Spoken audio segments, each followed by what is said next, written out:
Hey everybody, how you guys doing today? My name is Nick, otherwise known here as Avialence, and today we are going to be discussing something that's very close to me and something that I think a lot of people aren't too aware about. Now, that something is video game addiction. Video game addiction is something that has always been at the very bottom of my heart because I suffered from video game addiction. It was something that I allowed to happen to me when I was younger, and it's something I'm not very proud of. There's a couple cases I want to go over here in this video, sharing my experiences with video game addiction, and we're going to look at a little bit of a serious side of things on this video blog compared to the ones where I typically, go on about parking or school or women or anything of that nature.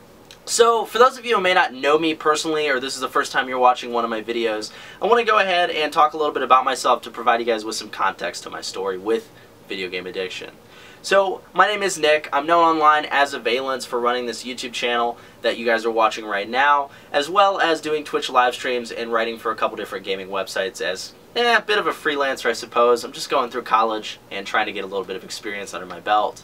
Now, I've been a gamer my entire life. It actually started back in 1994 when my mother dropped me off for babysitting at my grandparents' house, and my grandfather played Elder Scrolls Arena, which I distinctly remember in the back of my head somewhere that I loved. From there, I went on to pick up my first controller when I was 5 years old at a beach house. It was a Nintendo 64. I started playing Rogue Squadron, Banjo-Kazooie. Went back to get a Super Nintendo and a Sega. Played some Atari because my mom loved Pong and it was the only game she could beat me at.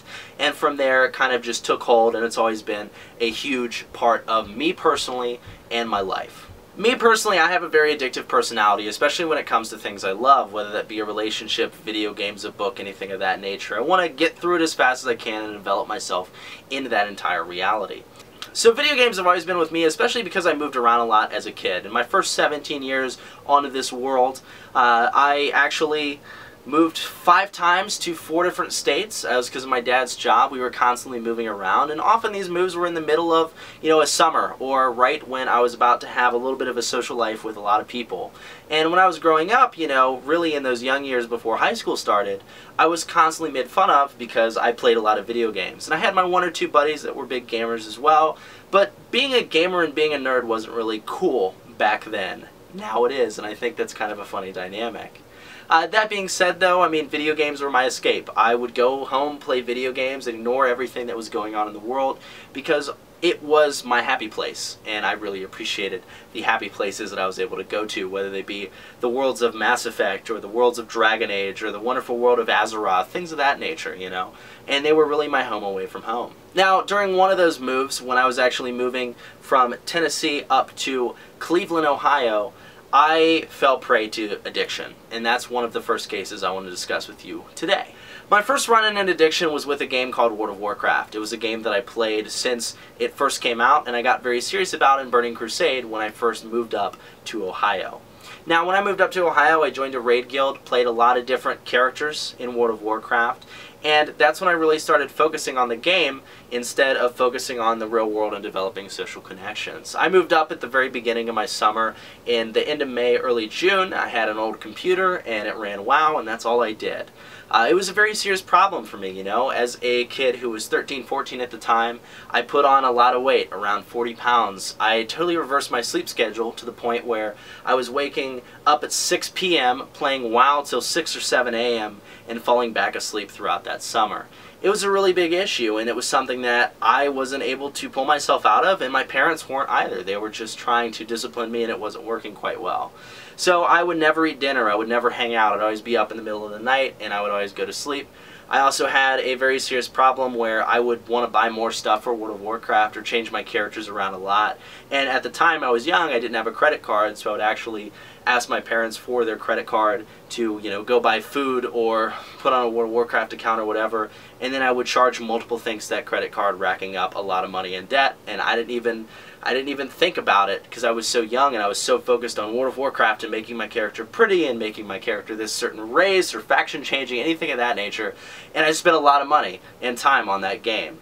On top of that, I ignored a lot of social calls, and I really have to say a big thank you to my old friend Liz.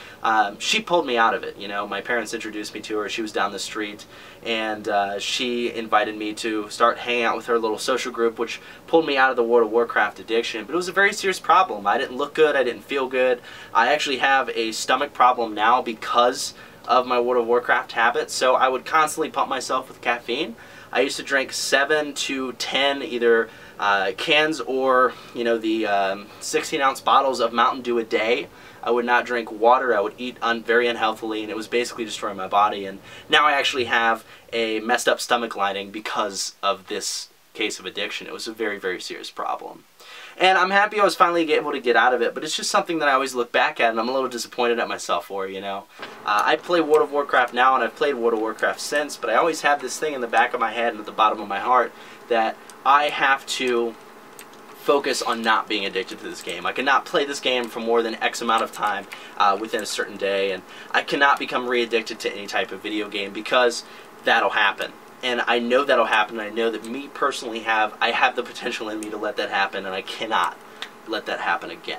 Now, you know, another simple case, World of Warcraft is obviously the biggest case, you know, that I've been addicted to a video game. Now, you know, another case, for example, is when Halo 3 came out. So I had my pre-order down here, actually, in Tennessee, and I had my buddy Henry and his parents mail it up to me in Cleveland because I hadn't moved in the time frame. And it was an issue because I got it a day late. I threw a giant fit. I was screaming, I was yelling, I was pissed off at my parents, and I was totally disrespectful. And it was basically like I lost a leg or I lost a family member or my dog died or something over a video game. And it was a real problem, you know. It's okay to be frustrated that it came a day late, and, you know, I still do that to this day. If something shows up a day late or whatever, it's frustrating, but, I mean, to throw a gigantic fit like that, it just blows my mind that I used to be that person. I've actually done a couple different things on gaming addiction in college. I wrote a paper for psychology about gaming addiction, and I also wrote a paper for my English class about gaming addiction, to which my professor, when I pitched the topic to him, was like, okay, that's crazy, that can't really be a thing. And then when I actually wrote it and shared my experiences with gaming addiction, he sat me down afterwards and said, can you please tell me more, because this is obviously, this has the potential to be a very serious problem. I think gaming addiction is often misunderstood because people don't take it seriously, although now that video games are starting to be taken a little more seriously in today's world, I think a lot of people are starting to focus in on gaming addiction as a real problem. But it's not that gaming addiction in particular is a real problem, you know. If you have an addictive personality, you can get addicted to things that you love, and for me, that's video games. And it's something that's very serious, and I think a lot of people should take under consideration. I mean, just this week, I've actually picked up the new game Destiny. I'm thoroughly enjoying it, and I'm having a great time playing it. And there's been a couple times where I've been on for, you know, 8+ hours, and I've had to just tell myself, my little physical wall in the back of my head, hey man, you've gone a little too far, let's take a break and check it out again tomorrow. And I think that's one thing I'm happy I've developed, at least with video games and a lot of other things that it kind of applies to, is I have a physical wall in the back of my head because of my problem with addiction, right? And this physical wall will constantly remind me, hey man, you're gone too far, relax, take a step back, and gain a little bit of perspective. Without that physical wall, I think I'd definitely be going into addiction again. It's just something that's part of my personality, and it's something that I'm happy I've been able to take and drive it onto my video work and the stuff I do here on YouTube and Twitch to focus on that and make something out of my addiction problem when it comes to video games and things of that nature. I've been able to monitor it and keep it down a lot more, and now I play games for fun, and I remember that there's a real world out there that's a lot more important when it comes down to everything in my life. But guys, that's going to actually wrap up everything I have to say about video game addiction, at least in this case scenario. I hope you guys enjoyed the video today. I know it was a little more serious and focused on, you know, World of Warcraft, Destiny recently, and a couple other things. But, you know, it's the story I wanted to share with you guys in hopes of spreading awareness about this video game addiction issue that can and very much is a very serious problem to many gamers out there today. If you enjoyed the video, guys, hit that like button to support the channel, as well as subscribe to the channel if you haven't already for weekly videos like this one, as well as commentary and Let's Plays throughout the week. Guys, thank you so much. Hope you enjoyed this one. Put a lot of effort into this, and I'm excited to see what you guys say in the comments below. Have a great weekend. Thanks for watching, and I'll talk to you guys next week.